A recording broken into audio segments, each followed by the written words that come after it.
Positive rotation.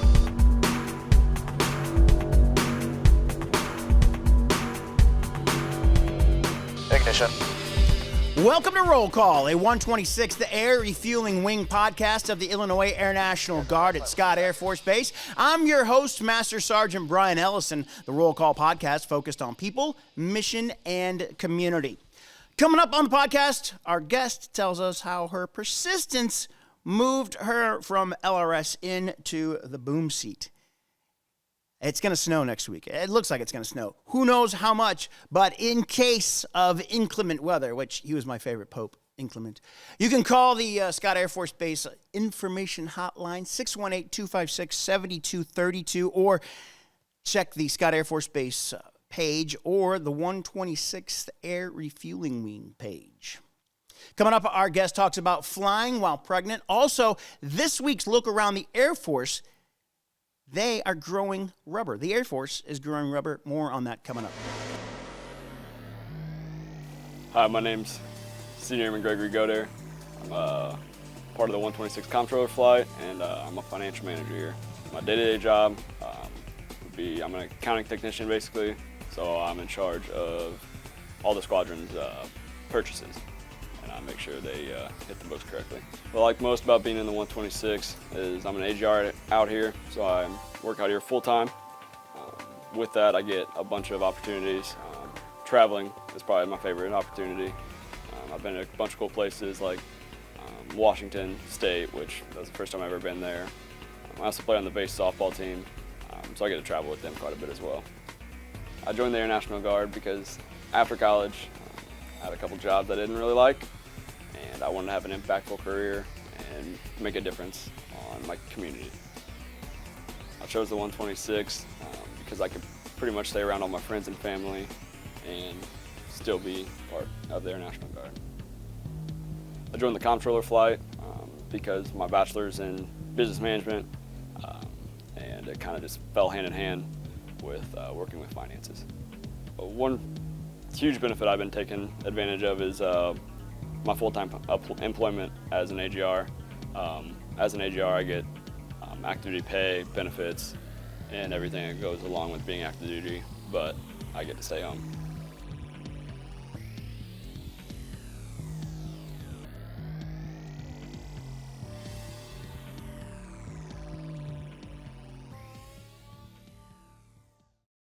I'm joined in the studio, I'm not really sure why, by Master Sergeant Ashley Bradford. So, why are you here? Because you just wanted to be here? I do. I love podcasts. I love listening to them. I love talking about being a boom. So why the heck not? Yeah, she's over here from the 108th Air Refueling Squadron.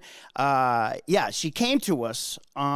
We were doing her portrait for Airman of the Year. Congratulations. Yeah, thank you. And she's like, I want to be on the podcast. And I'm like, when can you be here? Hey, I'm all about the follow through. Show up. I appreciate you coming in. That's awesome. Yeah, thanks for having me. Yeah, no problems. So you're at the 108th Air Refueling Squadron. You're a boom. Yes, I am. And you seem to really enjoy being a boom. Oh, you have no idea. There's nothing better than opening that window back there and seeing another plane. Every time I see you on the plane or near the plane, you seem to be really enjoying. It's the funnest job. There's a reason why everybody says it's the best enlisted job in the Air Force. So it's second best. Public affairs. Only second to public affairs, I'm guessing. Yes. I mean, I would like to do, the ability to fly is pretty cool. Hey, I've got some mad respect for you guys. Every time we go on a flight with PA or anything, I'm always hitting them up for pictures because if there's anything a boom operator loves, it's a good picture. Yes, you guys, we have some great pictures. Yeah, have you seen my Instagram lately? No, I have not. I'll have to check that out. Yeah, we got to do a really cool incentive flight with the A-10 spouses down at Whiteman Air Force Base. Oh, yeah. And so it was like, I think I ended up getting a picture of an eight ship formation behind the tanker, but I think there ended up being 10 overall. So it was kind of a once in a lifetime photo. It was really awesome to be a part of. That's cool. How was what was that trip? That was just last week. You went on that? Yeah, it was really just an out and back. So we left here, we went to Whiteman, we picked up their spouses, and then we went out to the MOA that's out there which is basically just like an airspace out there. And then it was us, and we were in formation with another 135 from here. And then basically all the fighters came came up and their spouses got to be down in the boom pod while each individual was coming up and refueling with us. So it was a really cool opportunity. That is so cool. And that was with the A-10s. They're in Missouri. They're at Whiteman Air Force Base in Missouri. Yeah, I didn't know. We were both my boss and I were perplexed. Like, I didn't know there was A-10s out there. Oh yeah, we've actually done quite a bit of work with them. So it was awesome. I think they had reached out to us about doing this, and we were all about it. And it ended up being just an awesome day, a great opportunity. I took one of my students out with me, and then we had another boom operator with us as well. So we had an awesome crew, and it was a lot of fun. How long have you been in the Air Force? Oh wow. So I joined in 2004. I went to Edwardsville High School. Oh, okay. And I was about a minute away from signing paperwork with the Army National Guard. But I had a friend whose dad worked for the Air Force. I believe he worked for the Guard here at the time. And there was a recruiter that used to work here that he was good friends with. And so he was like, I think you guys should talk to the Air National Guard. And I went and talked to them. They were awesome. And I was looking for a career field at the time that had a little bit shorter of a tech school. Right. And that's how I wound up in supply. Oh, so you started out in supply. Yeah, I was in logistics for the first almost 11 years of my career. Wow. What made you want to change to become a boom? It's probably going to sound super corny, but I just watched them go out and take off every single day. And I was like, that looks like a really cool job to do. And so in 2014, I might even 2013, I started asking about being a boom. And at the time they were full up, weren't really hiring. And this is where I always tell people the power of perseverance will get you, because I feel like I stayed like a very annoying enough thorn in Chief Garros's side at the time that I would pop over every few months and be like, you hiring yet? And the answer was always no. Well, then around 2014, there was just, for whatever reason, through retirements and transfers, like everybody left all at the same time. And so I remember I was working one day at my desk, minding my business, and Chief Garros called me and he was like, congratulations, you still want to be a boom? And I was like, yeah. And he was like, okay, go get your medical done. You're hired. Wow, that is awesome. That is fantastic. So I think he got tired of me asking, so you might as well give in. So what was that process like, just going through boom school and becoming a boom? So you didn't have to do a board then?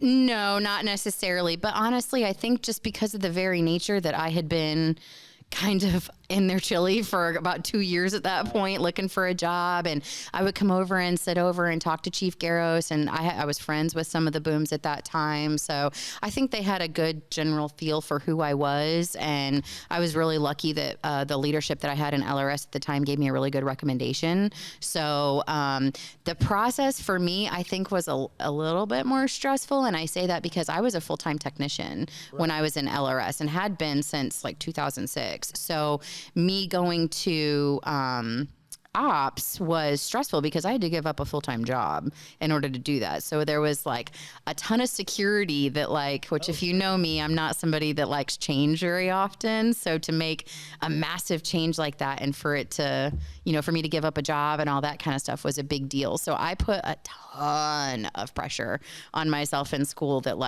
I had to make this work. But, if you drill down and do what you're supposed to do and study what you're supposed to do, they make it pretty easy to get through. What did you do leading up to becoming a boom? What did you do to prepare yourself? Probably freak out a few times from that time that I really remember.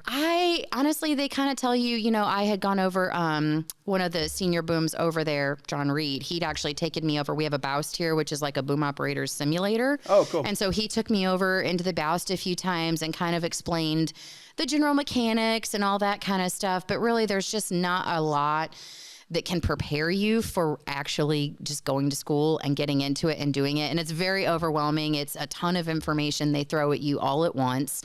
And you're studying and you're 80 pages of information that you're taking a huge test on the very next day, which I'm sure a lot of tech schools are like. So the first, I think, month was at Lackland, and that's like your aircrew fundamentals, and then basic boom operator school, or your basic boom operator course. And then from there, you move on to, you either go to SEER school, which that's a whole other thing, survival school, or you start at Altus, which is where they like basically teach you the ins and outs of becoming a boom operator. Wow. So you're a boom operator. How are you full-time now? I am. Yeah. I actually, so when I came on board, I think I got back in 15. Yeah. I got back in 15 and fall of 15. So I was just a traditional at that point, but I mean, there's so many trips and so many opportunities to go on that you can really we call it guard bumming. You can really kind of make, if you want to, guard bumming a full-time investiture. And it was actually really nice. I stayed on the road a lot that first year, and you really hone your skill of what it actually means to be a boom, because you can do a lot of different things. I think some people think being a boom operator is just going up and I do air refueling and that's it. And to be honest, there's so much more that goes into it. And that was one thing I really wasn't prepared for. You know, you're going to be at any given time, you could be doing missions where there's absolutely no air refueling, but you're handling cargo uploads and passenger uploads and all that kind of stuff. So I don't think I really knew that going into it. So being on the road that first year, I got to go to some really awesome places like Germany and Hawaii and Guam and see all these beautiful places, but then also really learn what it meant to be a boom operator and to be part of a crew too. That's really the biggest thing, is not only learning to be a boom operator, but learning how to be part of this crew mentality. What does that, you say a crew, what does that entail? I mean, what did you learn about being in a crew? Because it does seem like, I mean, I guess I do hear, communications between the three of you at least, but yeah, what all goes into that? So typically for the 135, you're going to have more often than not a 3-person crew. Now, if you're taking passengers or whatever, you may have an additional 4th-person crew on there. But as a boom operator, it's learning how to express yourself and be taken seriously, but in that mentality that you're with 2 officers. So the idea is that when you walk onto the airplane, you 3 are all essentially equal. Now, you do have an aircraft commander that is ultimately in charge of the crew, but I think for me, coming from 10 years in the Air Force, and the rest of the Air Force is a little bit different than ops. I think everybody knows that. So it's just, I think, finding my own way of fitting into ops. And I'm so lucky we have awesome pilots over there that took me under their wing and kind of showed me what it is to be part of that. You're full-time now here as a boom. What all do you do on the ground?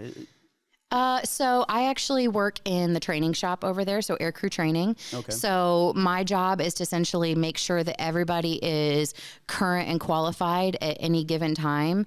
I think the one thing that's kind of a misnomer sometimes is like, just because, especially as an air crew member, it's more of a full-time, part-time job. And by that, I mean, you're required to maintain your currencies and be current at any time, even if you are only coming out to fly once or twice a month. And so where that really funnels through is the support agencies within ops that make sure that everybody is current at all times. And then also forecasting, when people are going to be coming due for things and making sure they have opportunities to get that accomplished. What are those types of things that you need to make sure your crew, the boomers, need to stay up on? From like a boom operator's perspective, we're talking like cargo loads. So going out and actually practicing cargo loading on the aircraft out here.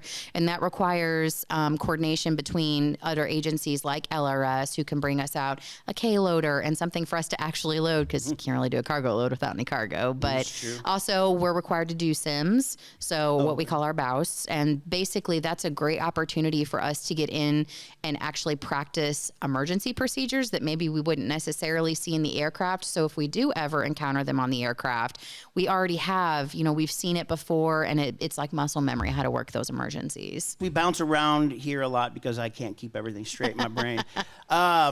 So you just had a child. I did. Yeah, she's a year old. So congratulations. Thank you very much. So you had a child about a year ago. Yes. What is the challenge of being a boomer while pregnant? What is the I just saw some changes maybe coming to the whole pregnancy and air crew and. Yeah, so I believe every command has a little bit different rules, just like different airframes have different rules. Obviously with a boom operator, you're lying on your belly. Yeah. So that can be a little bit challenging. I believe our regs, I'm allowed to fly until I was 6 months pregnant. Your third trimester, I couldn't fly anymore.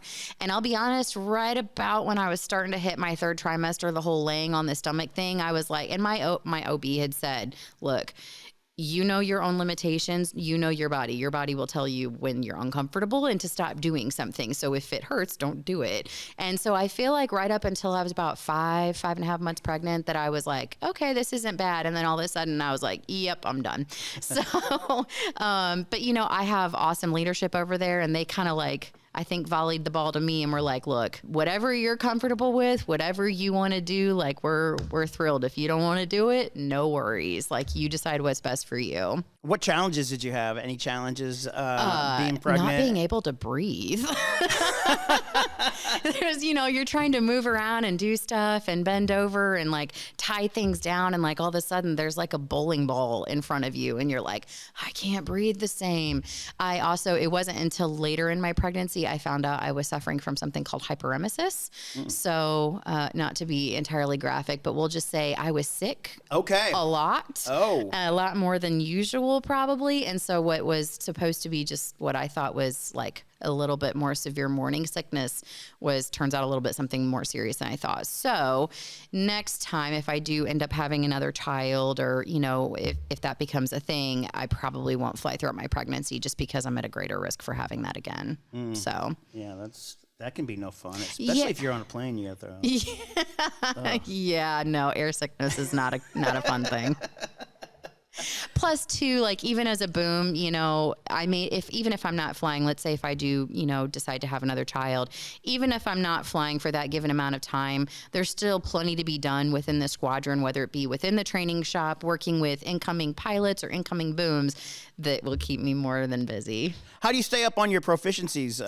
Is that something that they just kind of put on pause? While you're pregnant? Yeah. So I could do a little bit in the bows. You can maintain some of your proficiencies in the bows, but there's really, I mean, while it is an awesome tool that we have at our disposal, there's really nothing like actually being in the air and flying. And given the amount of time that I would have to probably end up being down, like I know this last time, you have to go through a check ride every so often. So that's when, you know, our standards and evaluations section will come in and actually just evaluate you flying and making sure you're all in compliance.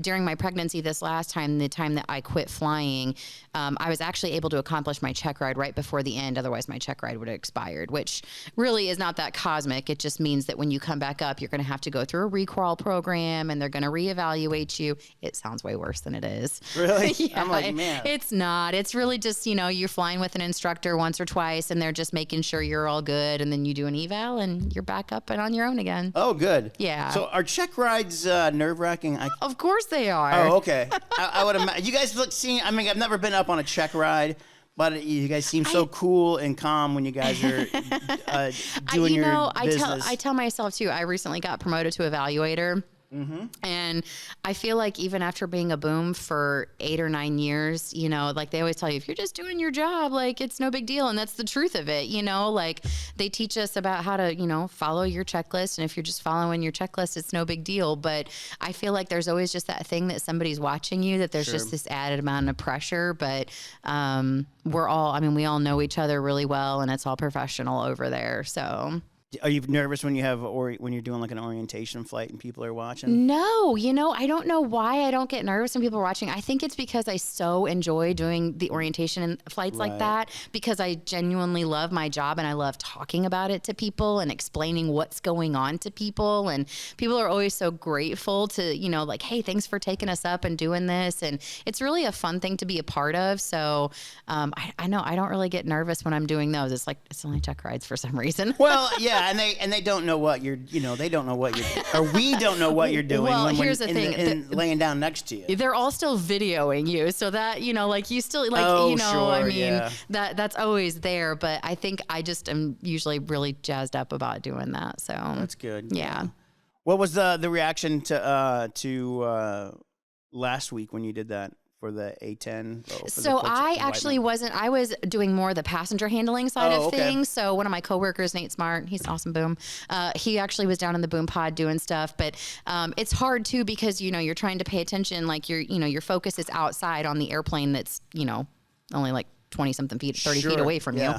you. But people are like asking you questions. And so it's really hard to hear down there too. But he was like, I know people are asking me questions, so I hope they didn't think I was ignoring them. But he's like, you can't hear anything. And but everybody, as far as like when I saw them, when they came back up from the boom pod, was just like overjoyed. And especially if they got to see their particular spouse actually refueling. That's cool. Yeah, that was really cool. We had like 4 different flights. And so when we were up there, I was like, okay, I'm just going to give an example. I think we had Rooster flight and we had a different flight. And so I was like, who belongs to who here? So I know who to get in the boom pod at the right time. And yeah, it ended up going over really, really well. Oh, that's really exciting. Yeah, it was a really fun thing to be a part of. So I love doing that kind of stuff. Man, it looks like an awesome job. I don't think I could have imagined, even looking back, well, like I said, in 2015, where I was going to go with it or what was going to become of it. I mean, if I look back at when I joined the Guard, I could have never imagined what was going to become of my career. Yeah, what were you thinking when you joined? I mean, not in a negative way, but what was your goals? What were you thinking? Yeah, what were you thinking? So if I'm being 100% honest, when I look back, I had 2 main reasons for joining. One of which was I wanted to travel. More specifically, I wanted to go to France. Ironic, because the year I joined, they closed Istris, and we couldn't go to France anymore. But that's, whatever. You got Geilenkirchen, right? Yeah, and I did get to go there, which was awesome. But the second thing was that, I have 2 sisters, one that's a little bit more closer to my age, and she knew what she wanted to do in high school, like coming out of high school. She wanted to be a nurse. That was like her direction. And I feel like my senior year was kind of like, I have no idea what I want to do. Like, I'm going to have to pay for my college, but I don't really want to pay for college because I don't know what I want to do. And that's kind of how I started looking at, at the time, the Army Guard, but I started looking at ways to help pay for my college because that was really going to be on me at that point. And so, but it's funny because on my board, I think they kind of asked me a question like that, similar. And I'm like, well, the reasons why I joined are not the reasons why I've stayed, 3, maybe 4 enlistments later. Right. And that's because, now I have such a passion for, I do love being a part of this wing. It's awesome. It's been my home for 18 years now. But I feel like my friendships and the people that I know here are family to me and have been in some cases over a decade now. Wow. It's a long time to know people from here. And plus I love flying. What were you going to do in the Army Guard? Honestly, I have no idea. You don't even remember now? No. I'm sure I was going into something like infantry or something like that. Like, Lord only knows what they were going to have me do. Suffice it to say, I think for myself, probably chose the much better option for me. So what made you want to join the Air National Guard, not maybe the Air Force? I didn't want to leave home.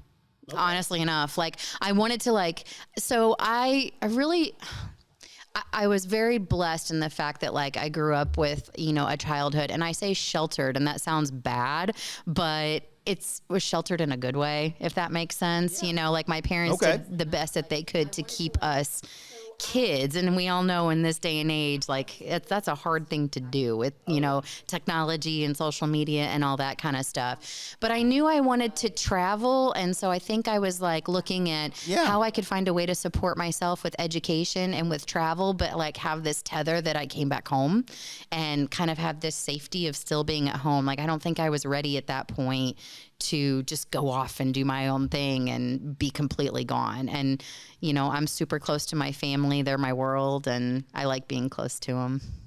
What was it about the 126 that made you want to join? Honestly, I remember my recruiter at the time. He was a guy by the name of PJ Gallagher. Mm-hmm. And I just remember really liking him. He was a super easy, friendly person to like. And I do remember PJ giving me vibes, whether it was true or not, which I'm pretty sure most of what he promised me happened, that the Air Force was, or at least the Air National Guard was going to take care of me. So, and here we are 18 years later, and boy, did they kind of deliver on that promise. Did you know that the National Guard had full-time jobs? No, I really didn't. To be honest, it's kind of crazy when I look back at how little I think I actually knew. And then you just sign the dotted line. And It's not till you have the benefit of age that you look back and you're like, I cannot believe you did that.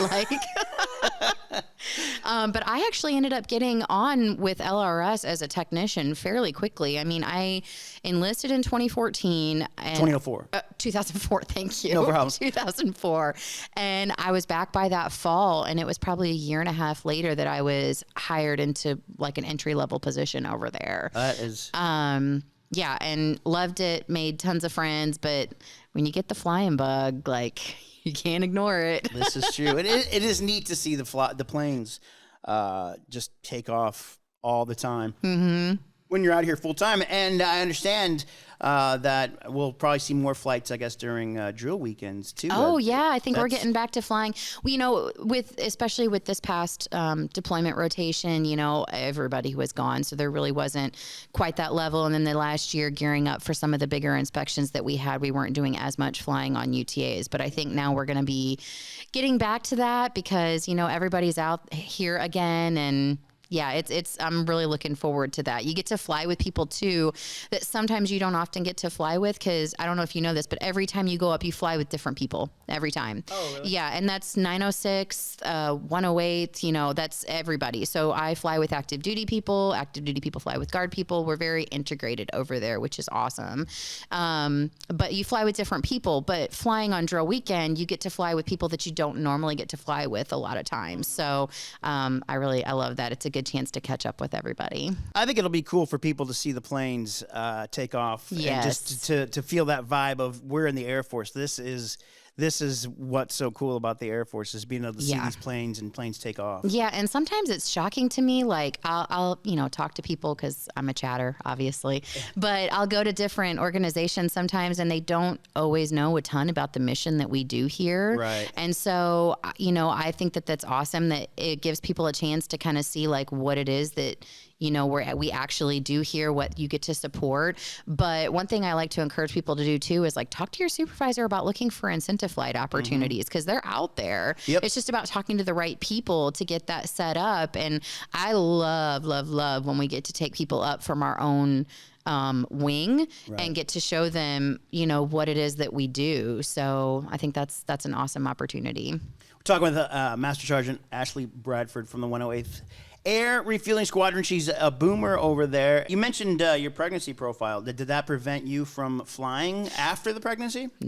No, it was just like a non-deployable code that they put on, like a medical code that they put on you that keeps, I believe, them from reporting you as deployable until the end of that code. It's 12 months after you give birth. So how soon after you gave birth could you fly? So it pretty much as soon as I got back off my maternity leave. Awesome. Yeah, I had one flight just to get recurrent with an instructor, and then I was full back up again. So I think my maternity leave, well, my daughter... I ended up taking a few extra weeks because my daughter went in the NICU when she was born for a little bit. And so by the time we got out of the NICU and the dust kind of settled and all that, just for my own mental health, I ended up taking an extra 2 or 3 weeks. So it was a busy time for us. But yeah, I mean, it was pretty immediate that I came back and got back up. So how bad did you miss it? Oh, a lot. It's weird. You know, being a mom sometimes is like, never wanting to miss out on anything with your child, but then, you know, especially a working mom, wanting to be present and be part of this awesome career that I have. So in some ways, I feel like I just kind of had to shut down that side of my brain for a little bit and focus on being a mom. Like I said, she was in the NICU, and we had a lot of like health stuff going on in those first few months. So that was a little bit overwhelming. So coming back, it was nice to actually turn that side of my brain back on again and get back in the plane, because that's fun for me, you know? So that's where I have a good time. Anything else you want to add? Anything? Like I said, I've been part of this wing now for 18 years. I have a lot of friends here. It's been a really good career. It's weird to look back at that 18-year-old, 19-year-old version of myself that decided to join the military. And I feel like I had no idea, because it was really going to be a one-time enlistment for me. Like, I was going to get my schooling, I was going to figure out what I wanted to do with school, and I was going to get out and, you know, have my life. And then it just translated into so much more. I met my husband. He's a boom. Well, he just actually retired.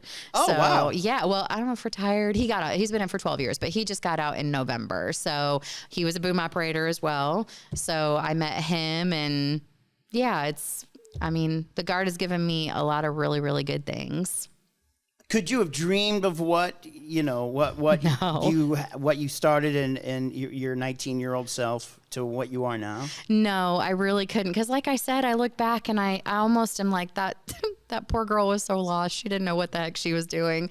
But I think if you just keep your eye on the prize and you work hard, that's the thing too, is working hard. You know, you really can't get anywhere in life unless there's a lot of blood, sweat, and tears behind the scenes going on. So, and people having faith in you that you can, you know, I've been very blessed in my career to have a lot of leaders that help lift me up and elevate me and help make me better. So, did you go to college? Did you get a degree? I don't have my degree yet, but I'm about to start school again. What are you working on?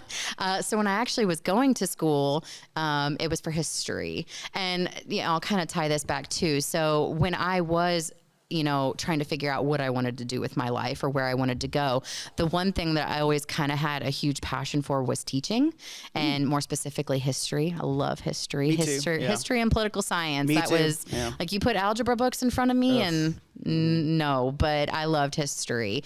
But, you know, I had a friend at the time who had gone the teaching route and done all that kind of stuff and had the hardest time finding a job.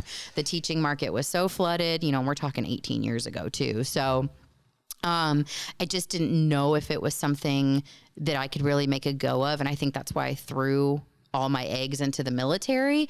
But it's been such a really cool thing for me to bring that full circle, because I'm an instructor boom operator. And so I've gotten to take two passions of mine, one of which is a very old one of teaching, and really tie that into something that I love even more, which is flying. That's awesome. And that's, you know, that's really the best of both worlds for me. So how much more schooling do you have? I think I have probably a year and a half, 2 years. Yeah. So we need to, especially after PME, buckle down and get her done. I got to buckle down on PME. Yes. Yeah. I mean, there is some really good information, and it's funny because, you know, I've done some other courses since then, and it does tie back in a lot of stuff, but at the same time, it's like, ugh, come on now. Yeah, I know. It's rough. Bottom line, get your PME done. That's right. And just be ready. That's Master Sergeant Ashley Bradford from the 108th Air Refueling Squadron. Thanks for coming in. Hey, thanks for having me today. Really appreciate it. With your look around the Air Force, I'm Senior Airman Sayomi Sabornin. The B-21 Raider rolled out in a formal unveiling ceremony, giving the public a first look at the Air Force's new long-range strike bomber. It's a state-of-the-art aircraft that Secretary of Defense Lloyd J. Austin III says is the embodiment of America's determination to defend the Republic. The B-21 Raider is the first strategic bomber in more than 3 decades.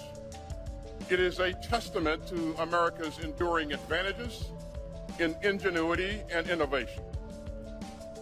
And it's proof of the Department's long-term commitment to building advanced capabilities that will fortify America's ability to deter aggression today and into the future. The Raider is still several years from being operational, but it will eventually replace the B-1 Lancer and B-2 Spirit bombers currently in use. For the first time ever, 3 airmen got to fly the Lift Hexa, an electric vertical takeoff and landing aircraft. The flight was part of a 2-week familiarization program. The participants had prior experience with helicopters. The successful flight validated Hexa training for the uncrewed electric vehicle. The Lift Hexa is one instance where the Air Force is leveraging civilian partnerships for future military use. The Air Force Research Laboratory launched a multi-million-dollar, multi-year, multi-industry partnership to turn flowers into tires. The plan is to extract natural rubber from the crushed roots of a specific dandelion species as an alternative to relying on imported rubber from rubber trees.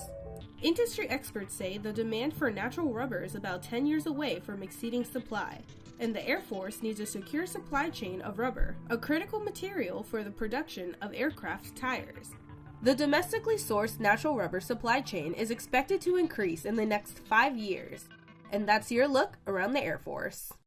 A reminder, connecting and engaging with your wingmen may reduce stressors that can lead to harmful thoughts and actions. And you know, that may be a big problem. This time of year, people are stressed out, maybe alone.